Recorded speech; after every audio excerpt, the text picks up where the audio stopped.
വിശ്വമിശിഹായ്ക്ക് സ്തുതിയായിരിക്കട്ടെ. സ്തുതിയായിരിക്കട്ടെ. ഞാൻ ഈ അച്ഛന് ഫേസ്ബുക്കൊക്കെ ഇല്ലേ? ഇൻസ്റ്റഗ്രാം ഇല്ല. ഇല്ല. കുറച്ചിപ്പോൾ യൂത്തൊക്കെ ഇൻസ്റ്റഗ്രാമാണ് കേട്ടോ ഉപയോഗിക്കുന്നത്. അതിനകത്തൊക്കെ ഭയങ്കര രസകരമായ കാര്യങ്ങളൊക്കെ ഉണ്ട്. അപ്പോൾ ഞാൻ ഈ ഫേസ്ബുക്കിൽ കഴിഞ്ഞ ഇടയ്ക്ക് കണ്ട ഒരു ചെറിയ ചോദ്യമാണ്, തമാശയാണ്. അതായത് നിങ്ങളുടെ ഇപ്പോഴുള്ള ജീവിത പങ്കാളിയെ അടുത്ത ജന്മത്തിലും നിങ്ങൾക്ക് അവരെ തന്നെ മതിയെങ്കിൽ താഴെ കുറിക്കുക എന്നൊക്കെ പറഞ്ഞിട്ടാണ്. അപ്പോൾ എന്തൊക്കെയാ കമൻസ്, നമുക്ക് ശരിക്കും ചിരി വരും. അപ്പോൾ ഒരു ചേഞ്ച് ആരാണ് ഇഷ്ടപ്പെടാത്തത് എന്ന് തുടങ്ങുന്നത് തൊട്ട് ചിലർ ഒത്തിരി പോസിറ്റീവായിട്ട്, ചിലർ നെഗറ്റീവായിട്ട്, ഒരു ജീവിതം കൊണ്ട് തന്നെ പോരെ എന്നൊക്കെ ഉള്ള ഒരുപാട് കമൻറ്റുകൾ. അച്ഛൻ്റെ ഒരു അഭിപ്രായത്തിൽ എങ്ങനെ, ഇപ്പം നിലവിലുള്ള ജീവിത പങ്കാളിയെ തന്നെ മതിയോ അടുത്ത ജന്മത്തിലും എന്ന് ചോദിച്ചാൽ യേശു പറയുന്ന കുറേ പേരില്ലേ? ഒത്തിരി പേരുണ്ട്, ഒരുപാട് പേരുണ്ട്. നന്നായിട്ടൊരു സന്തോഷത്തിൻ്റെ ജീവിതം നയിക്കുന്ന എല്ലാവരും അത് മതിയെന്ന് പറയും, വേറൊന്നിനെ കുറിച്ച് പറയുകയില്ല. പക്ഷെ ഒരുപാട് നരകയാതന അനുഭവിച്ച് ബുദ്ധിമുട്ടുന്നവരെ ആണ് പറയുന്നത് ഇത് വേണ്ടായിരുന്നു, വേറെ ആളെ കിട്ടിയാൽ മതിയായിരുന്നു, അങ്ങനെ കരുതുന്നവരുമുണ്ട്. നല്ല ഹാപ്പി ലൈഫ് ആണെങ്കിൽ ഇത് തന്നെ മതിയെന്ന് പറയും. പക്ഷെ അങ്ങനെ ഒരു ഹാപ്പി ലൈഫ് നമുക്ക് എപ്പോഴും കാണാൻ പറ്റുമോ? ഒരു ഏറ്റക്കുറച്ചിൽ എന്തായാലും ഇല്ലേ കുറേ കാര്യങ്ങളിലൊക്കെ. അപ്പോൾ ഈ തുടക്കത്തിൽ ചിലപ്പോൾ വലിയ പ്രതീക്ഷകളോടൊക്കെ ആയിരിക്കുമല്ലോ നമ്മളൊക്കെ വിവാഹ ജീവിതത്തിലേക്ക് പലരും വരിക. അപ്പോൾ ഈ ജീവിത പങ്കാളി ഉദ്ദേശിച്ച പോലെ അല്ല, അല്ലെങ്കിൽ അഡ്ജസ്റ്റ് ചെയ്ത് പോകാൻ ബുദ്ധിമുട്ടാണ് എന്നൊക്കെ തോന്നുമ്പം അവരെ ആ ഒരു രീതിയിലേക്ക് ആക്കിയെടുക്കാമല്ലോ. എല്ലാത്തിലും പരിശീലനമുള്ള കാലമാണല്ലോ ഇത്. അപ്പോൾ കൂട്ടത്തിലുള്ളവർ ഉദ്ദേശിച്ച് കഴിഞ്ഞാൽ ഈ ജീവിത പങ്കാളിയെ കുറച്ചും കൂടെയൊക്കെ ഒന്ന് മോഡിഫൈ ചെയ്ത് നമുക്ക് പറ്റിയൊരു രീതിയിലേക്ക് മാറ്റിയെടുക്കാനുള്ള കുറച്ച് ടിപ്സ് വേണോ ഇന്നത്തെ എപ്പിസോഡിൽ? അത് ഒന്നാമത് ശ്രദ്ധിച്ച് കേൾക്കുക, വർത്തമാനങ്ങൾ പറയുക, അടുത്തിരിക്കുക, ഒരുമിച്ച് സമയം ചെലവഴിക്കുക. ചില നേരത്തെ ഇറങ്ങിയിട്ട് മാക്സിമം താമസിച്ച് വീട്ടിൽ വന്ന് കയറും. അതെന്തുകൊണ്ടാച്ചാ? ഇഷ്ടമില്ലാണ്ട് ഭാര്യയോട് താല്പര്യമില്ലാത്തതുകൊണ്ടാണ്. അടുത്തിരിക്കാൻ ഇഷ്ടമില്ല, കാരണം സംസാരം അരോചകമാണ്, അങ്ങനത്തെ ഉള്ള വാക്കുകളാണ് പറയുന്നത്. അത് സ്ത്രീകളുടെ പാളിച്ചയുണ്ട് അതിൽ. അപ്പോൾ അങ്ങനെയുള്ള കേസുകളിൽ ഇപ്പം സാമീപ്യം തരാത്ത പുരുഷന്മാർ, അപ്പോൾ ഈ പുരുഷൻ ഏറ്റവും കൂടുതൽ ആഗ്രഹിക്കുന്നത് ഒരു മനസ്സമാധാനമായിരിക്കുമല്ലോ വീട്ടിലേക്ക് കയറി വരുമ്പം. അപ്പോൾ സ്ത്രീയുടെ വാക്കുകളിലൂടെ നമുക്കത് ശരിക്കും കൊടുക്കാൻ പറ്റണം എന്നല്ലേ അച്ഛൻ പറഞ്ഞു വരുന്നത്? അതെ, ശാന്തമായ സംസാരം വേണം. അതുപോലെ തന്നെ ഭർത്താവ് അതാണ് കേൾവി പ്രധാനപ്പെട്ടതാണ് ദാമ്പത്യത്തിലെ. ശ്രവിക്കുക എന്നുള്ളതാണ്. കേട്ടാൽ പോരാ, ശ്രവിക്കണം. കേൾവിയും ശ്രവണവും രണ്ട് വാക്കാണ്. ചുമ്മാ കേട്ട് പോകുന്നതാണ് കേൾവി. ചരിത്രഗാനം കേട്ടു, മൈതാന പ്രസംഗം കേട്ടു, പക്ഷേ ധ്യാന പ്രസംഗം ശ്രവിച്ചു. കുടുംബത്തിൽ ശ്രവണമാണ്. ശ്രവണം എന്ന് വെച്ച് കഴിഞ്ഞാൽ എന്നോട് എൻ്റെ ദൈവം സംസാരിക്കുന്ന മെസ്സേജായിട്ട് ഭാര്യയുടെ സ്വരം കേൾക്കുക, ഭർത്താവിൻ്റെ സ്വരം കേൾക്കുക, മക്കളെ ശ്രവിക്കുന്ന മാതാപിതാക്കളുണ്ടാവുക. അപ്പം അങ്ങനെ ഒരു ശ്രവണം വരുമ്പം തന്നെ കുറേ കാര്യങ്ങൾ മാറും. ഇപ്പം എപ്പോഴും വരുമ്പോഴൊക്കെ പരാതി പറയുന്ന ഒരു ഭാര്യ ആയതുകൊണ്ടാകാം ഭർത്താവ് വരാനായിട്ട് മടിക്കുന്നത്. അപ്പോൾ അങ്ങനെ വരുമ്പോഴത്തേക്ക് ഭാര്യ ഓർക്കണം അല്പം കൂടെ കേൾക്കുന്ന, പരാതി പറയാതെ, പരിഭവം പറയാതെ ഒന്ന് അഡ്ജസ്റ്റ് ചെയ്ത് നോക്കണം. എന്നിട്ടും പറ്റിയല്ലെങ്കിൽ നമുക്ക് പിന്നെ അവരുടേതായ ജീവിത വിധിയിൽ നിറക്കാൻ പറയാൻ പറ്റും. നമ്മൾ എത്ര പരിചയമുള്ളവരായിരുന്നാലും വിവാഹത്തിന് മുമ്പ് പലപ്പോഴും കണ്ടിട്ടുണ്ട്, പരിചയപ്പെട്ടിട്ടുണ്ട്, ചിലപ്പോൾ പ്രണയിച്ചിട്ടുണ്ട് ഒക്കെ ആണെങ്കിലും ഈ കല്യാണം കഴിയുമ്പോഴാണ് ശരിക്കുള്ള സ്വഭാവം മനസ്സിലാകുന്നതെന്ന് പറഞ്ഞു കേട്ടിട്ടുണ്ട്. അപ്പോൾ ചിലപ്പോൾ ആദ്യം കണ്ട പോലെ ഒന്നും ആയിരിക്കത്തില്ല, പക്ഷേ കുറച്ച് നാൾ പിടിക്കുകയല്ലേ ഇവരെയൊക്കെ ഒന്ന് മനസ്സിലാക്കി അഡ്ജസ്റ്റ് ചെയ്ത് വരാൻ തന്നെ. ഒരു ഏകദേശം ഒരു എത്ര നാൾ നമുക്ക് മനസ്സിലാക്കാൻ എടുക്കും ശരിക്കും പറഞ്ഞു കഴിഞ്ഞാൽ? ശരിക്കുള്ളൊരു പീരീഡ് എത്രയാണ്? അത് വീടെന്ന് വെച്ചാൽ ഇതിനൊരു 5 ലെയറുണ്ട്, 5 നിലകളാണ് വിവാഹത്തിൻ്റെ. ഒന്നാമത്തേത് എന്ന് പറയുന്നത് കല്യാണം കഴിഞ്ഞ ആദ്യത്തെ 6 മാസം നാട്ടുവർത്തമാനത്തിൻ്റെ കാലമാണ്. അങ്ങനെ വിജയിക്കത്തുള്ളൂ. ചുമ്മാ ഭയങ്കര ഒലിപ്പിക്കുന്ന സ്നേഹം കാണിച്ചാൽ അത് പൊളിഞ്ഞു പോകും. നാട്ടുവർത്തമാനം രണ്ടുപേരെയും ബാധിക്കാത്ത കാര്യങ്ങൾ ചർച്ചാവിഷയമാക്കും. അതാണ് വിജയം. ഇപ്പം ഉമ്മൻചാണ്ടിയുടെ മരണമാകാം, നരേന്ദ്രമോദിയുടെ ഭരണമാകാം, മണിപ്പൂരിൻ്റെ മുറിവാകാം, ചുമ്മാ കാലാവസ്ഥയാകാം, അങ്ങനെയുള്ള കാര്യങ്ങൾ ചുമ്മാ നാട്ടുവർത്താനം. ഇപ്പം രണ്ടുപേർക്കും പറയാനുണ്ട്, അത് ഒന്ന് പരമാവധി ഷെയറിങ് ടൈം കിട്ടാൻ വേണ്ടിയാണ് നാട്ടുവർത്തമാനം. അത് കഴിച്ചൊരു 6 മാസം അത് കഴിയുമ്പോഴത്തേക്ക് അഭിപ്രായം പറയുന്ന ലെവലിലേക്ക് വളരണം. ഭർത്താവിൻ്റെ ഭക്ഷണ രീതി, ചവയ്ക്കുന്ന രീതി, ഭാര്യയുടെ വസ്ത്രധാരണ രീതി, ഷേപ്പ്, അഭിപ്രായം പറയാൻ അത്രയും മനസ്സിലായി കഴിയുമ്പോൾ അഭിപ്രായം പറയും. അന്നേരം പറയാൻ പാടുള്ളൂ, അതിന് മുമ്പ് പറഞ്ഞു കഴിഞ്ഞാൽ പ്രശ്നം ഉണ്ടാവും. ആ സെൻസിലെടുക്കുകയാണ്, നമ്മളെ മനസ്സിലാക്കണം, അഭിപ്രായം പറയണം. അഭിപ്രായം പറയുമ്പോൾ മൂന്നാമതൊരു സ്റ്റേജുണ്ട്, അവിടെയാണ് സുഖദുഃഖങ്ങൾ പങ്കുവെക്കുന്നത്. നേരത്തേക്ക് 2 വർഷമൊക്കെ ആകുമ്പോഴത്തേക്ക് സാവധാനം മനസ്സിലായി ഇപ്പം ചെറിയ പ്രയാസം പോലും ഭർത്താവിനോട് പറയും, ചെറിയ പ്രയാസം പോലും ഭാര്യയോട് പറയും, സുഖദുഃഖങ്ങൾ പങ്കുവെക്കും. ഇപ്പം ഭർത്താവിന് ദുഃഖമുണ്ടെങ്കിൽ അത് ഭാര്യ അറിയേണ്ടത് അവൻ്റെ പെങ്ങൾ പറഞ്ഞല്ല, ഇവൻ പറഞ്ഞറിയണം. ഭാര്യയ്ക്കൊരു പ്രയാസമുണ്ടെങ്കിൽ അവളെ ആങ്ങള പറഞ്ഞല്ല, അവൾ പറഞ്ഞു കേൾക്കണം. ഇപ്പം ജോലി സ്ഥലത്തെ പ്രയാസമാകാം, വീട്ടിലെ പ്രശ്നമാകാം, സുഖദുഃഖങ്ങൾ പങ്കുവെക്കും. ഇപ്പം ആഴമായി. അത് മൂന്നാമത്തെ സ്റ്റേജ്. നാലാമത്തെ സ്റ്റേജ് എന്ന് പറയുന്നത് വീഴ്ചകൾ പറയുന്നു. എനിക്ക് ഇന്നതൊക്കെ സംഭവിച്ചിട്ടുണ്ട് കഴിഞ്ഞ കാലത്തിൽ, എനിക്കും ഇങ്ങനെയൊക്കെ വീഴ്ച സംഭവിച്ചിട്ടുണ്ട്, പരാജയങ്ങൾ, വീഴ്ചകൾ, തെറ്റുകൾ. അത് പറയണമെങ്കിൽ 2 വർഷക്കാലം പഠിക്കണം ഇവനെ എങ്ങനെ ഇത് സ്വീകരിക്കുന്ന ആളാണ്. കുറച്ചുകൂടെ ക്ഷമിക്കാനും അല്ലെ ഉൾക്കൊള്ളാനൊക്കെ ഉള്ളൊരു മനസ്സ് വേണം. കഴിവുള്ള ആളാണോ, അവളും ടൈപ്പാണ്, അറിഞ്ഞിട്ട് വേണം അത് 4ാമത്തെ സ്റ്റേജ്. ഒരു ഫൈനൽ സ്റ്റേജിലേക്ക് എത്തുന്നതാണ്. അവിടെയാണ് പിന്നെ ഒരിക്കലും പിരിയാത്തവരായിട്ട് മാറുക. മുഖം നോക്കി മനസ്സ് വായിക്കുന്ന കുടുംബം. അപ്പം അതാണ് കുടുംബത്തിൻ്റെ 5ാമത്തെ സ്റ്റേജ്. അതായത് കൾമിനേഷനാണ്, അതിൻ്റെ ഒരു എക്സ്ട്രീം സ്റ്റെപ്പാണ്. അപ്പം ഭർത്താവിൻ്റെ മുഖം വാടുമ്പം ഭാര്യയ്ക്ക് അറിയാം മനസ്സിലെന്തോ ഒരു ചിന്ത പോകുന്നുണ്ട്. ഭാര്യയുടെ മുഖം കാണും ഭർത്താവിനറിയാം മനസ്സിലെന്തോ ഒരു മുറിവ് പോകുന്നുണ്ട്. അങ്ങനെ എത്തിക്കഴിഞ്ഞാൽ അവർ പറയും അടുത്ത ജന്മത്തിലും എനിക്ക് ഇവൻ മതി, അവൻ പറയും അവൾ മതി. അങ്ങനെ ഒരു വളർച്ചയുണ്ട്. ആ വളർച്ചയില്ലാതെ ആദ്യമേ തന്നെ ചാടി വെള്ളം വെച്ച് കഴിഞ്ഞാൽ പിന്നെ ചുമ്മാ ഇങ്ങനെ കാണുമോ ഹണി സ്വീറ്റി വണ്ടർഫുൾ എന്നൊക്കെ പറഞ്ഞാൽ ചുമ്മാ കള്ളത്തരം അകത്തില്ലെന്നുള്ളതിൻ്റെ അർത്ഥമാണ്. ഈ അകത്തുള്ളവരധികം ഷോ കാണിക്കുകയല്ലോ. അതെപ്പോഴും അങ്ങനെ അല്ല. ഒരുമാതിരി സമ്പത്തുള്ള വീട്ടിൽ ജനിച്ചു വളർന്ന ആൾക്കാർ പൈസ കിട്ടുമ്പോഴും ചുമ്മാ ഗോമാളി വേഷമൊന്നും കാണിക്കുകയല്ല. തീർത്തും 3-ാം കൂലിക്ക് പൈസ കിട്ടുമ്പോഴാണ് ഭയങ്കര ഷോയും കഴുത്തേലും മുഖേലും തുളയൊക്കെ ഇട്ട് കമ്പലും വാളയും ചെവിലും. അത് തീർത്ത് പഞ്ഞവാദമുള്ള പഞ്ഞവാദികളാണ് വന്നപ്പോഴത്തേക്ക് നിങ്ങൾ കാണിക്കുക. അത് കുടുംബത്തിലും അങ്ങനെ. അകത്ത് ക്വാളിറ്റിയുള്ള ഭർത്താവാണ്, ക്വാളിറ്റിയുള്ള ഭാര്യയാണ്, വീടുണ്ട്. അതെല്ലാ സ്വഭാവങ്ങളും നമുക്ക് കാണാം. ചില കാണാൻ പറ്റില്ല, ചുമ്മാ ഒരു തരി ഗോഡി കളറുള്ള ഷർട്ട് ഇട്ട് പോകും. അതിൻ്റെ അകത്ത് സ്റ്റാൻഡേർഡ് ഇല്ലെന്നുള്ളതാണ് ആ വ്യക്തിയുടെ. കാരണം പുള്ളിയുടെ സ്റ്റാൻഡേർഡ് ഈ നിറം കാണിക്കുന്നതിലാണ്, അല്ലെങ്കിൽ മേക്കപ്പ് കാണിക്കുന്നതിലാണ്. അകത്ത് ഉള്ളവരുടെ വസ്ത്രദാനത്തിൽ പോലും ഒരു മോഡസ്റ്റി ഉണ്ട്. ആ രീതി പോകും. അങ്ങനെയാണ് മനുഷ്യനെ വിലയിരുത്തുന്ന രീതികൾ. അപ്പം എനിക്ക് തോന്നുന്നു നമ്മൾ അങ്ങനെയൊക്കെ ആയിത്തീരാൻ നമ്മുടെ ഉള്ളിലെ കുറേ കാര്യങ്ങളൊക്കെ നമ്മൾ മാറ്റി വെക്കേണ്ടതുണ്ടല്ലോ. അത് കുറച്ച് ഒടിച്ചു കളയേണ്ട സംഗതികൾ ഒക്കെ നമ്മുടെ ജീവിതത്തിലുണ്ട്. വേണ്ടെന്ന് വെക്കേണ്ട കുറേ കാര്യങ്ങളൊക്കെ ഉണ്ട്. അത് ഏതൊക്കെ ഒന്ന് ലിസ്റ്റ് ചെയ്ത് എങ്ങനെ വരും? ഒന്നാമത് മുൻവിധികൾ വേണ്ടെന്ന് നോക്കണം. മുൻവിധി, കെട്ടിയവൻ്റെ കുടുംബം ഇതാണ്, എന്നെ ആരും ഇങ്ങനെയൊക്കെയാണ്, ആരോ പറഞ്ഞു കേട്ടു. അപ്പോൾ ആ മുൻവിധി നമ്മൾ ആകരുത്. അത് ക്രിസ്തു തന്നെ തിരുത്തുന്നുണ്ട്. ഈ നഷ്ടത്തിൽ നിന്ന് നന്മ വല്ലതും വരുമോ? മുൻവിധി നത്താനിയേലിന് ഉണ്ടായിരുന്നു, മുൻവിധിയുടെ മനുഷ്യൻ. അപ്പം ഈശോയെ കണ്ടു കഴിഞ്ഞപ്പോഴത്തേന് പിന്നെ ആ മുൻവിധി അങ്ങ് മാറി.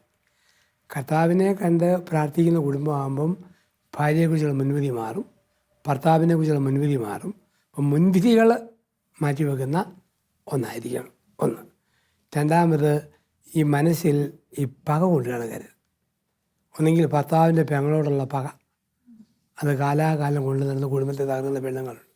ഭാര്യയുടെ ആങ്ങളയോടുള്ള പക മനസ്സിൽ കൊണ്ടു നടക്കുന്ന ഭർത്താക്കന്മാരുണ്ട്. അപ്പം എന്നാ പറ്റും? ഈ പക ഉള്ളി വന്നാലത്തെ പ്രശ്നം, പകയെ ആ കൂടുതൽ പ്രതികാരേശി വരും, കൊന്നു കളഞ്ഞേക്കാം, ചുമ്മാ തോന്നും. അപ്പം അങ്ങനെ വരുമ്പം വരുന്ന പ്രശ്നം, എൻസൈക്ലോപീഡിയ പോലെ ശോഭിക്കേണ്ട ആൾ വെറും പോക്കറ്റ് ഡിക്ഷണറിയായിട്ട് ചുരുങ്ങിപ്പോവും. കഴുകിനെ പോലെ പറക്കേണ്ട ആൾ കോഴിക്കുഞ്ഞിനെ പോലെ ചുരുങ്ങിപ്പോവും. ഉള്ള ക്വാളിറ്റിയോ ക്യാരിസോ പിന്നെ അത് എക്സ്പ്രസ് ചെയ്യാൻ പറ്റാതെ വരും. അങ്ങനെ നമുക്ക് തന്നെ ഒരു ലിമിറ്റേഷൻ, ഒരു അതിർത്തി പോൾ നമ്മൾ പണിയാണ് ചെയ്യുക. അതുപോലെ തന്നെ ക്ഷമ വേണം, പക പാടില്ല എന്നൊക്കെ പറഞ്ഞു. അതുപോലെ തന്നെ ഏറ്റവും സൂക്ഷിക്കേണ്ട ഒരു കാര്യം വാക്കല്ലേ കുടുംബജീവിതത്തിൽ. നമ്മൾ പറയാറുണ്ടല്ലോ, പറഞ്ഞു പോയ വാക്കും അല്ലെ എറിഞ്ഞ കല്ലും തിരിച്ചെടുക്കാൻ പറ്റില്ല എന്നുള്ളത്. അപ്പോൾ ഈ വാക്കുകൾ കൊണ്ട് തന്നെ മുറിയുന്ന ഒരുപാട് പ്രശ്നങ്ങളും, ഈ പറഞ്ഞ പോലെ സത്യം പറഞ്ഞാൽ പല ജീവിത പങ്കാളികൾക്കും അങ്ങോട്ടും ഇങ്ങോട്ടും ഇഷ്ടമില്ലാത്തത് ഈ വാക്കുകളുടെ അമിത പ്രയോഗം കൊണ്ടല്ലേ ഈ സഹിക്കാൻ മേലാഴിക വരുന്നത്. വാക്ക് ഒരാളുടെ സ്വഭാവമാണ്. ഞാൻ ആരാണെന്ന് അറിയുന്നത് എൻ്റെ വാക്കിലൂടെയാണ്. പല കേസുകളുമൊക്കെ വാക്കിൻ്റെ ദുരുപയോഗത്തിലാണല്ലോ വരുന്നത്. അപ്പം വാക്ക് വരുന്നത് എവിടെ നിന്നാണ്? നാക്കെന്നാണ്. നാക്കും വാക്കും. പന്തക്കുസ്താ ദിവസം പരിശുദ്ധാത്മാവ് വന്നത് നാവായിട്ടാണ്, നാവ് എന്ന് പറയും.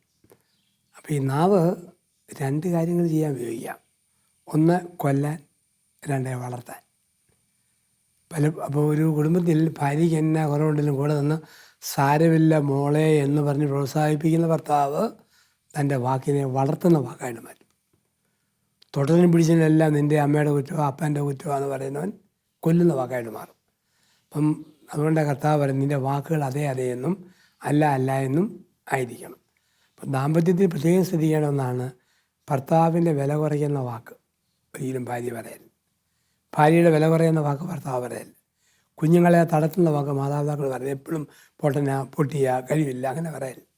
നമ്മുടെ വാക്കുകൾ നമ്മൾ ശ്രദ്ധാപൂർവം ഉപയോഗിക്കണം. ചിലപ്പോഴൊക്കെ ഓർക്കും അങ്ങനെ ഒരു വാക്ക് ഞാൻ പറയേണ്ടായിരുന്നു, ഖേദിക്കുന്ന ഭൂതകാല സ്മരണ തരുന്ന വാക്കുകളുണ്ട്, അത് പറയേണ്ട ആവശ്യമില്ലായിരുന്നു, പറഞ്ഞു പോയല്ലോ, അങ്ങനെ ദുഃഖിക്കുന്നവരുണ്ട്. അപ്പം അതുകൊണ്ട് നമ്മൾ ഈ പറയുന്നതിന് മുമ്പൊന്ന് ചിന്തിക്കുന്നത് നല്ലതാണ്. പറയുന്നതിന് മുമ്പ് ചിന്തിക്കും. പലപ്പോഴും ഈ വാക്കുകൊണ്ടല്ലേ കുടുംബകലഹം. ഒരു പക്ഷേ നമ്മുടെ വീട്ടിലെ തന്നെ ഇഷ്യൂ അല്ല, ഒരു മൂന്നാം പാർട്ടിയുടെ കാര്യം പറഞ്ഞായിരിക്കും ഭരിക്കാതെ വെറുതെ വഴക്കുണ്ടാക്കുന്നത്. അപ്പം നമുക്ക് ആ വാക്ക് സെറ്റ് ചെയ്യാം. നമ്മളിപ്പം ഉയർത്തി പറയുന്ന വാക്കും താഴ്ത്തി പറയുന്ന വാക്കും. പിന്നെ ഇപ്പം ഭർത്താവും ഭാര്യ കൂടെ ഒന്ന് പിണങ്ങിയിരുന്നു, 2 ആഴ്ച പണിയിരുന്നു, 3 ആഴ്ചയായപ്പം ഭർത്താവിന് തോന്നിയൊന്നും മിണ്ടിയേക്കാം, എന്തെങ്കിലും ഒന്ന് വർത്തമാനം പറഞ്ഞേക്കാം. അപ്പം ഭാര്യ പള്ളിയിൽ പോകാനുണ്ട് ഒരുങ്ങുന്നു, ഭർത്താവ് ചോദിക്കുന്നു നീ പള്ളിയിൽ പോകാനോടി? പിന്നെ ഭാര്യ അല്ല നരകത്തിൽ പോവാ, താൻ കൂട്ടത്തിൽ പോരുന്നോ ചോദിച്ചു. ബന്ധം മുറിഞ്ഞു. അവന് ദേഷ്യം വന്നു, ഇല്ലടി എനിക്ക് നല്ല തിരക്കാ, അവിടെ ചെല്ലുമ്പോൾ നിൻ്റെ അപ്പനോട് ഒരു അന്വേഷണം പറഞ്ഞാൽ മതി. ഇങ്ങനെയാണ് ബന്ധങ്ങൾ മുറിയുന്ന വാക്കുണ്ട് തിരി. അതുകൊണ്ടാണ് ചിലപ്പോഴൊക്കെ ഓർക്കും ഒരു പാഴ്വാക്ക് പറഞ്ഞതാണല്ലോ പ്രശ്നം കുടുംബത്തിലെ. ഇപ്പം മക്കളോടാണ് ചുമ്മാ അനാവശ്യമായ ശകാര വാക്കുകൾ. നമ്മുടെ വാക്കുകളെ നമ്മൾ ശ്രദ്ധിക്കണം. പലപ്പോഴും വാക്ക് വിട്ടു പോകുമ്പോഴാണ് പിന്നെ അങ്ങ് പിണക്കം. ചുമ്മാ തെറി പറയുന്ന കെട്ടിയവന്മാരുണ്ട്, തീർച്ചയായിട്ടും തെറി പറയുന്ന ഭാര്യമാരുണ്ട്. ഇന്നത്തെ ഒരു സംസ്കാരമുള്ള സമൂഹത്തിൽ അതൊക്കെ വെറും കാടത്തങ്ങളാണ്. അപ്പം അത് ചുമ്മാ ഭാര്യയെ വെറുതെ അങ്ങ് ചീത്ത വിളിക്കുക. അതുപോലെ തന്നെ ഈ കുടിയന്മാരുടെയൊക്കെ വീടുകളിൽ ഒരുപാട് മോശം വാക്കുകൾ അവരിങ്ങനെ ഉപയോഗിക്കുമല്ലോ, തെറി പറയുക, അതൊക്കെ ഒത്തിരി മക്കളെയൊക്കെ ഒത്തിരി വേദനിപ്പിക്കുന്നതായിട്ടൊക്കെ കേട്ടിട്ടുണ്ട്. ശരിയല്ലേ? അങ്ങനെ കുറേ പ്രശ്നങ്ങൾ വരാറില്ലേ ഈ കുടിയന്മാരുടെയൊക്കെ വീടുകളിൽ? കള്ളു കുടിച്ച് കഴിയുമ്പോഴത്തേക്ക് പരിസരബോധമില്ലാതെ വർത്തമാനം പറയുന്ന ഒരുപാട് ആണുങ്ങൾ, അതുകൊണ്ട് സഹി കെട്ടിട്ട് അതുപോലെ തിരിച്ചു പറയുന്ന ഭാര്യമാർ. അപ്പോൾ ഒരു കുടുംബം അതോടെ ചന്തയായിട്ട് മാറി. സംസ്കാരശൂന്യമായ പദങ്ങളും വാക്കുകളും തെറി വർത്താനങ്ങളും ഒക്കെ പറയുന്ന രീതി. ലോകത്തെല്ലാ ഭാഷയിലും തെറിയുണ്ട്, പക്ഷേ മറ്റു ഭാഷകളിലെ തെറി കടുക് പൊട്ടിച്ചതുപോലെ കൊച്ചു കൊച്ചു തെറിയുള്ളൂ. പക്ഷേ ശ്രേഷ്ഠ ഭാഷയായ മലയാളത്തിലാണ് ലുത്തിനിയ പോലെ ഗുണനപ്പള്ളിക പോലെ കൊളുത്തി തെറി പറയാൻ പറ്റും. എനിക്ക് തോന്നുന്നു മാതാപിതാക്കളുടെ ഭാഗത്തു നിന്നല്ലേ മക്കളുടെ ഏറ്റവും വലിയ പാഠം ഇത്. അല്ലാതെ വേറെ അങ്ങൊന്നും ഇതൊന്നും കേട്ട് പഠിക്കാൻ വഴിയില്ല. വീട്ടിൽ കേൾക്കുന്നത് തന്നെയല്ലേ അവരും പഠിക്കത്തുള്ളൂ. അത് തന്നെ പരസ്യം. ഇപ്പോൾ ഒരു അപ്പൻ എപ്പോഴും വഴക്കി തെറിയായ സമയത്ത് കുന്തം, കോപ്പ്, കിഴങ്ങൻ, മറ്റോൻ, മറിച്ചോൻ ഇങ്ങനെ പറയുള്ളൂ. അപ്പൻ്റെ 6 വയസ്സുള്ള മോൻ ഇത് കേട്ട് പഠിച്ചു. അവൻ എന്നാ പറയും? കോപ്പ്, കിഴങ്ങ്, മാട, കോള, കുന്തം, കുടച്ചക്കരം ഈ മോനും പറയും. പള്ളി പെരുന്നാളിന് അപ്പൻ 300 രൂപ കൊടുത്ത് ഒരു മുഴുത്ത പ്ലാസ്റ്റിക് തീവണ്ടി മേടിച്ചു കൊടുത്തു കളിപ്പാട്ടമായിട്ട്. അവൻ തീവണ്ടിയെ നേരെ നിർത്തി, അവൻ ചൂളം പിടിച്ചു. അവൻ പ്രിയപ്പെട്ടവരെ, നമ്മുടെ തീവണ്ടി എറണാകുളത്തു നിന്നും കൊല്ലത്തേക്ക് പുറപ്പെടുകയാണ്. 1-ാം നമ്പർ കമ്പാർട്ട്മെൻറ്റിൽ 2 കിഴങ്ങന്മാരും 3-ൽ 3 ഓക്കന്മാരും ഉണ്ട്. വണ്ടി പോവുക. ശബ്ദം കേൾപ്പിച്ചു. കുറച്ച് കഴിഞ്ഞ് വണ്ടി കോട്ടയത്തെത്തി. 4 പൊട്ടന്മാർ നീങ്ങുമ്പം 4 മറ്റവന്മാർ കയറി. ഇത് തന്നെ വാക്ക്. ചുമ്മാ തീവണ്ടി വെച്ചുകൊണ്ട് പറയാം ഭാവന. അരിശം വന്നപ്പം തീവണ്ടി എടുത്ത് ഒറ്റ കയറും. 5 കഷ്ണം പൊട്ടിപ്പറിഞ്ഞു പോയി. അവൻ കുത്തിയിരുന്ന് കരഞ്ഞു. 1/2 മണിക്കൂർ കരഞ്ഞ് അവൻ്റെ സ്വരം അടച്ചു. അപ്പോൾ സ്വരം അടച്ചപ്പോൾ അപ്പൻ്റെ മനം ഒന്ന് ഇടിച്ചു. എന്നടാ കരയുന്നു? അപ്പൻ്റെ തീവണ്ടി തന്നെ പൊട്ടിച്ചില്ല, അതുകൊണ്ടാണ്. അപ്പം പറഞ്ഞു, ചീത്ത വർത്താനം പറഞ്ഞിട്ടാ, മേലിൽ പറയാതിരിക്കാൻ പരിഹാരമുണ്ട്, മേലിൽ മോൻ ചീത്തവാക്കൊന്നും പറയില്ല. അവൻ പറഞ്ഞു, അപ്പനാണ് സത്യം, മേലിൽ ചീത്തവാക്കൊന്നും പറയലെന്ന് പറഞ്ഞു. പുതിയ ഒരെണ്ണം മേടിച്ച് തരാമോ? അത് പറ്റിയല്ല, പെറുക്കി കൊളുത്തി തരാമെന്ന്. പെറുക്കി കൊളുത്തി 1/2 മണിക്കൂർ കൊളുത്തി.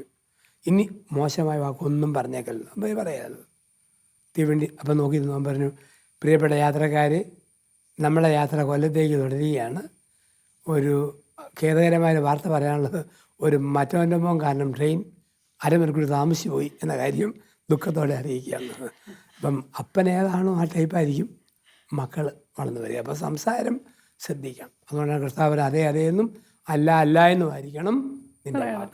അല്ല ചില കുട്ടികൾക്ക് ഞാനൊരു ടീച്ചറാണ് അപ്പം ഞാൻ തന്നെ കേട്ടിട്ടുണ്ട് അവർക്ക് അങ്ങനെ ചീത്ത വാക്കുകൾ പറയുന്നതിലൊന്നും ഒരു പ്രത്യേകിച്ചൊരു മോശം തന്നെ ഫീൽ ചെയ്ത് കാണാറില്ല കാരണം അവർ സ്ഥിരം ഇത് തന്നെ കേൾക്കുന്നതുകൊണ്ടായിരിക്കും. കേട്ടുപിടിച്ചതല്ല.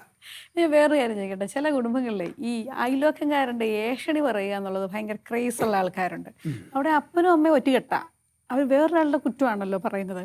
പക്ഷെ ഇത് കേട്ട് പഠിക്കുന്ന മക്കൾക്ക് ഒരു വലിയ നെഗറ്റീവ്, ഒരു വലിയ ദുർമാതൃകയല്ലേ അത് പോകുന്നത്. ഈ മറ്റുള്ളവരുടെ പരദൂഷണവും കുറ്റവും ഒക്കെ പറഞ്ഞ് ആസ്വദിക്കുന്ന, അല്ലെങ്കിൽ സ്വന്തക്കാരുടെ ആണെങ്കിലും രണ്ട് കുറ്റം പറഞ്ഞ് കേൾക്കുമ്പോൾ ഭയങ്കരമായിട്ട് നമ്മുടെ മനസ്സിലിങ്ങനെ ഒരു സാറ്റിസ്ഫാക്ഷനാണ് ചിലർക്ക്. അങ്ങനെയുള്ളവരെ അച്ഛൻ കണ്ടിട്ടില്ലേ? അവിടെയാണ് ക്രിസ്തുവിൻ്റെ വാക്ക്, അനാവശ്യമായി നീ പറയുന്ന ഓരോ വാക്കിനും വിധിയുടെ ദിവസത്തിൽ കണക്ക് കൊടുക്കേണ്ടി വരും. ഒരു മനുഷ്യ പ്രവണതയാണ് ഈ ഒരു മനുഷ്യൻ്റെ സന്തോഷം വരുമ്പം പ്രയാസവും ആപത്ത് വരുമ്പം സന്തോഷിക്കുകയും ചെയ്യുന്ന മനുഷ്യനെ കണ്ടിട്ടുണ്ട് ആർക്കെങ്കിലും വരുമ്പം. അതുപോലെ നല്ലത് പറയണമെന്നറിയാം, പക്ഷേ പരദൂഷണം പറയുമ്പോഴാണ് പരമാനന്ദം, ഒരു സുഖം. നല്ലത് കാണണമെന്നറിയാം, തിന്മ കാണുമ്പോൾ ആഹ്ലാദം. നല്ലത് കേൾക്കണമെന്നറിയാം, വേണ്ടാത്തത് കേൾക്കുമ്പോഴാണ് ഒരു സന്തോഷം. ഇതെല്ലാം മനുഷ്യരിലും ഉള്ളൊരു ഭാഗമാണ്. അപ്പോൾ ഈ പരദൂഷണം പറയുമ്പോൾ ഓർക്കാനുള്ളതേ ഉള്ളൂ, നമ്മൾ നമ്മുടെ പരിസരങ്ങളെ മലിനമാക്കുകയാണ്. പരദൂഷണം പറയുമ്പോൾ നെഗറ്റീവ് തരംഗം നമ്മൾ ഒരാൾക്ക് കൊടുക്കുകയാണ് ഒരാളെക്കുറിച്ച്. അതുകൊണ്ടാണ് നമ്മൾ വർത്തമാനം പറയുമ്പോൾ പറയുന്ന വിഷയത്തിൽ എന്തെങ്കിലും മാറ്റം വരുന്നതാകണം, ആരെക്കുറിച്ച് പറയുന്നോ അവർക്ക് ഉപകാരം വരുന്നതാകണം, ആര് കേൾക്കുന്നോ അവർക്ക് നന്മ വരുന്നതാകണം, പറയുന്ന എൻ്റെ അന്തസ്സ് കളയാത്തതായിരിക്കണം. അങ്ങനെയുള്ള കാര്യങ്ങൾ നമ്മൾ സംസാരിക്കാവൂ. ഈവൻ വാട്സപ്പിൽ കൂടെ പോലും ഷെയർ ചെയ്യാവൂ. ആരെയും തകർക്കുന്ന സംസാര രീതിയോ വാക്കുകളോ പാടില്ല. സത്യത്തിൽ മനുഷ്യന് കുറേ ആത്മസംയമനം പാലിക്കാൻ പഠിക്കുക എന്നുള്ളതല്ലേ. കാരണം ചിലർ പറയുമല്ലോ, എൻ്റെ വീട്ടിലല്ലാതെ പിന്നെ ഞാൻ എവിടെ ഇതൊക്കെ പറയുക, എവിടെയൊന്ന് ദേഷ്യപ്പെടുക, രണ്ടുപേരെ കുറ്റം പറയണമെങ്കിൽ, എൻ്റെ ഒറിജിനൽ സ്വഭാവം കാണിക്കണമെങ്കിൽ എൻ്റെ വീട്ടിലല്ലേ പറ്റുള്ളൂ എന്ന് പറയുന്ന ഒത്തിരി പേരെ കേട്ടിട്ടുണ്ട്. സത്യത്തിൽ ഈ ഒറിജിനൽ സ്വഭാവം എല്ലാം കൂടെ വീട്ടിൽ കാണിച്ചു കഴിഞ്ഞാൽ വീട് നരകമായി പോവല്ലേ ഉള്ളൂ. പോവും, പക്ഷേ എവിടെ ഇരുന്ന് കാണിക്കണമെന്നുള്ളതും സത്യമാണ്. ഇല്ലെങ്കിൽ അതിനേക്കാൾ പ്രാകൃതമായിട്ട് നാട്ടിൽ പെരുമാറുകയും അതിനേക്കാൾ ഭേദം വീട്ടുകാർ സഹിക്കുന്നതാണല്ലോ. ആ ഒരു രീതിയിൽ അങ്ങനെ എടുക്കാൻ പറ്റത്തുള്ളൂ. അല്ല ചിലർ പറയല്ലേ, ദേഷ്യം വരുമ്പോൾ എന്നാൽ ബാത്റൂമിൽ കയറി വന്നിട്ട് രണ്ട് ദേഷ്യപ്പെട്ടിട്ടെങ്കിൽ പോരെ. അല്ല വീട്ടിലെ ഭാര്യയോട് കാണിച്ചു കഴിഞ്ഞാൽ അതിനേക്കാളും വലിയ പ്രശ്നമാകുന്നൊരു കാലമല്ലേ ഇത്. ഇന്നത്തെ പിള്ളേരുടെയൊക്കെ എടുത്ത് ഇങ്ങനെ പെരുമാറി കഴിഞ്ഞ് കഴിഞ്ഞാൽ കോപപരിശമൊക്കെ മനുഷ്യൻ്റെ ഭാഗങ്ങളാണ്. അത് സ്വയം കണ്ടെത്തുക, തിരുത്തുക എന്നുള്ളതേ ഉള്ളൂ. അതിനൊന്നും വേറെ ആൾക്കൊന്നും ഗൈഡൻസ് കൊടുക്കാൻ പറ്റുന്ന കാര്യമല്ല. ഒന്നും അതൊക്കെ വ്യക്തിപരമായ ഫോൾട്ടുകളാണ്. അല്ല ഇന്നത്തെ ഈ പേഴ്സണാലിറ്റി ഡെവലപ്മെൻറ്റ് ട്രെയിനിങ്ങുകളൊക്കെ കഴിയുമ്പോൾ എല്ലാവരും പറയുമല്ലോ ഭയങ്കരമായിട്ട് മോട്ടിവേറ്റ് ചെയ്ത് സംസാരിക്കണം, നന്മ പറയണം എന്നൊക്കെ. പക്ഷേ എന്നാലും നമ്മുടെ ഉള്ളിൻ്റെ ഉള്ളിൽ ഇങ്ങനെ കുറച്ച് തിന്മ പറയാനും അല്ലെങ്കിൽ കുറച്ച് ക്രിട്ടിസൈസ് ചെയ്യാനുള്ള ത്വര ഇങ്ങനെ നിൽക്കുന്നത് കൊണ്ട് വീട്ടുകാരുടെ ഇടയിൽ ഇതൊക്കെ എത്രത്തോളം പ്രാക്ടിക്കലാകും. അല്ലെങ്കിൽ ഭാര്യനെ അപ്രീഷിയേറ്റ് ചെയ്യണം, മോട്ടിവേറ്റ് ചെയ്യണം, ഇതൊക്കെ പറഞ്ഞു കേൾക്കാൻ സുഖമാണ്. വീട്ടിൽ ഇതൊക്കെ പ്രാക്ടിക്കലാവുമോ? നമുക്ക് ശ്രമിക്കാൻ പറ്റും. പൂർണ്ണതയിലെത്തിയില്ലെങ്കിലും ശ്രമിക്കാം. ഒരു പരിധി വരെയൊക്കെ പല കാര്യങ്ങളെ ഈ ചിന്തയുടെ തരത്തിൽ നിന്നുകൊണ്ട് ഒക്കെ ഒരു കൺട്രോൾ ചെയ്യാൻ നമുക്ക് പറ്റും.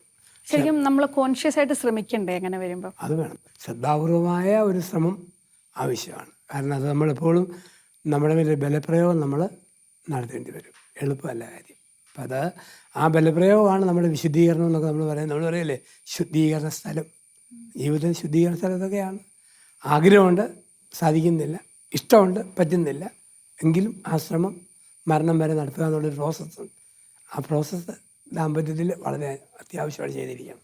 നമ്മൾ ഈ ഭാര്യയുടെയും ഭർത്താവിൻ്റെയും കമ്മ്യൂണിക്കേഷനെ കുറിച്ചൊക്കെ പറഞ്ഞു, ദേഷ്യപ്പെടുന്നു, ചില അല്ലെങ്കിൽ ശ്രമകരമായ ഒരു പരിശീലനമൊക്കെ ആവശ്യമാണെന്ന്. അപ്പോൾ ഈ മക്കളോടുള്ള കാര്യത്തിൽ ചിലർ ഒറിജിനൽ സ്വഭാവം ഇപ്പം മക്കളുടെ അടുത്ത് കാണിക്കാത്തവരുണ്ട്, അല്ലെങ്കിൽ ഭയങ്കരമായിട്ട് ദേഷ്യപ്പെടുന്ന മാതാപിതാക്കളുണ്ട്. എങ്കിലും പഴയൊരു കൺസെപ്റ്റ് അല്ലല്ലോ. ഇപ്പോൾ ഒത്തിരി ശിക്ഷിക്കാനും ഒത്തിരി ദേഷ്യപ്പെട്ടാൽ തിരിച്ച് നീ പോയി പണി നോക്കാൻ പറയുന്ന ഒരു കാലഘട്ടമാണല്ലോ ഒരു പ്രായം കഴിഞ്ഞ് കഴിഞ്ഞാലൊക്കെ. അപ്പോൾ ഈ മക്കളോട് നമ്മുടെ ഒരു രീതി എങ്ങനെയായിരിക്കണം അച്ഛൻ്റെ അഭിപ്രായത്തിൽ? അത് ഈ ശൈശവകാലത്തിൽ സ്നേഹിക്കുകയും ശിക്ഷിക്കുകയും ചെയ്യുക. തെറ്റ് കണ്ടാൽ സ്നേഹം കൊണ്ട് നേടാൻ നോക്കുക. ടീനേജൊക്കെ വരുമ്പോഴത്തേക്ക് പ്രായത്തിൻ്റെ ചാബല്യങ്ങളും ഒരു ശരീരത്തിൽ വരുന്ന മാറ്റങ്ങളൊക്കെ വരുത്തുന്നതെന്ന് ഓർത്ത് അത് ക്ഷമയോടെ ഉൾക്കൊണ്ടും എന്നാലും പറയേണ്ടത് പറയണം. കുറച്ചൊക്കെ മൗനമാകാം നമുക്ക്, ശ്രദ്ധിക്കുക. എന്നിട്ട് പറയേണ്ടത് പറയുക. പറഞ്ഞു തുടങ്ങി ചെയ്തില്ലെങ്കിൽ പരിഭവിക്കാനൊന്നുമില്ല, അത് വെറുതെ വിടുക. ഒരു പ്രായപൂർത്തി ആയി കഴിയുമ്പോഴത്തേക്ക് ന്യായമായതൊക്കെ ചെയ്തു കൊടുക്കുക. ഇപ്പം പറമ്പോ വീതമോ വസ്തുവോ കൊണ്ടുവരികയിൽ അത് പിന്നെ അപ്പം പിടിച്ചുകൊണ്ടിരിക്കരുത്. കൊടുക്കുക, പുറകിൽ കൺട്രോളും വേണം ചെയ്യുമ്പം ആ രീതികളിലേക്ക്. ഇപ്പം ആദ്യം എഴുതി കൊടുത്തില്ലേ പോലെ ഇന്ന ഇന്ന മേഖലയുടെ കാര്യം നീ നോക്ക് എന്ന് പറയുന്ന ഉത്തരവാദിത്വം ഏൽപ്പിക്കുന്ന ഒരു കടമ അപ്പനന്മാരിൽ നിന്നുണ്ടാകണം. അങ്ങനെ ഉണ്ടായില്ലെങ്കിൽ ഈ മക്കളുടെ ഉള്ളിൻ്റെ ഉള്ളിൽ ഒരു വെറുപ്പും അവജ്ഞയും പേരൻസിൻ്റെ മനസ്സിൽ കിടക്കും. അത് പിന്നീട് ഇവരുടെ പ്രായമാകുമ്പോൾ ഈ മക്കളുടെ പ്രതികരണങ്ങളിൽ നമുക്ക് കാണാനും പറ്റും. അതുകൊണ്ട് വിവേകമുള്ള അപ്പനാവുക, അമ്മ അപ്പനാവുക. കാരണം സ്വത്തിൻ്റെയൊക്കെ മിക്കവാറും അപ്പൻ്റെ കൈയായിട്ടാണ് ബന്ധപ്പെട്ടിരിക്കുന്നത്. അപ്പം അതില്ലെന്ന് വരിയിൽ അപകടമാണ്. അപ്പം സ്വാതന്ത്ര്യം കൊടുക്കുക, ഒരു കണ്ണ് വെക്കുക, കൊടുക്കേണ്ട തിരുത്തലും കൊടുക്കുക. പക്ഷേ അവർക്ക് തോന്നണം ഞങ്ങൾക്ക് വേണ്ടി ചെയ്യുന്നുണ്ട്, എന്തോ ഞങ്ങളും ചെയ്തു തുടങ്ങി. അപ്പം ആ രീതി വളരെ പ്രധാനപ്പെട്ടതാണ്. അത് സംസാരത്തിലും അതെ, ഇടപെടലിലതെ, എല്ലാ പെരുമാറ്റങ്ങളിലും അത് ശരിക്ക് കടന്നു വരണം. അങ്ങനെ വന്നാലേ മക്കളെ നേടുന്ന അപ്പനും അമ്മയാകാൻ പറ്റൂ. അല്ലെങ്കിൽ എല്ലാം ഉണ്ടാക്കി പക്ഷേ മക്കളുടെ മനസ്സ് അപ്പനിൽ നിന്ന് അകന്നു പോകും. ചില കുടുംബങ്ങളിൽ കണ്ടിട്ടുണ്ട്, നല്ല അപ്പനാണ്, ഇപ്പോഴും ഭയങ്കര പണിയാണ്, പക്ഷേ മക്കൾക്ക് സ്വത്തിൻ്റെ മേലെ ഒന്നിൻ്റെ മേലെ യാതൊരു കൈവെക്കാൻ അവകാശമില്ല. എല്ലാം ഞാൻ ചെയ്തോളാം, മക്കൾ ചെയ്താൽ തെറ്റിപ്പോവും. ആ രീതി പറയും. പക്ഷേ ആ കുടുംബം അവസാനം തെന്നിപ്പോവും, തീർന്നു പോവും. അല്ല അച്ഛൻ, ഇന്ന് ഒത്തിരി വിശേഷങ്ങൾ. എനിക്കൊന്ന് തുടങ്ങിയിടത്തല്ല നമ്മൾ അവസാനിപ്പിച്ചത്. തുടങ്ങിയത് ഞാൻ ചോദിച്ചത് അടുത്ത ജന്മത്തിലും ഈ നിലവിലുള്ള ജീവിത പങ്കാളിയെ തുടരാൻ ആഗ്രഹിക്കുന്നവർ എത്രയാണ്. എനിക്ക് തോന്നുന്നു ഈ എപ്പിസോഡ് കേട്ട് കഴിയുമ്പോൾ ജീവിത പങ്കാളികളുടെ പല കാര്യങ്ങളും കുറവുകളും നികത്താനും അഡ്ജസ്റ്റ് ചെയ്യാനും സ്നേഹിക്കാനും അടുത്ത ജന്മത്തിലും ഇവർ തന്നെ ജീവിതത്തിൽ ഉണ്ടാവട്ടെ എന്ന് ആഗ്രഹിക്കാനൊക്കെ സാധിക്കുന്ന രീതിയിൽ ഒത്തിരി കാര്യങ്ങൾ എന്തായാലും പറഞ്ഞു. ഇനി നമുക്ക് അടുത്ത എപ്പിസോഡിൽ പുതിയ വിശേഷങ്ങളായിട്ട് വീണ്ടും കാണാം. Thank you so much. Thank you. എല്ലാം നന്നായിട്ട് പോട്ടെ.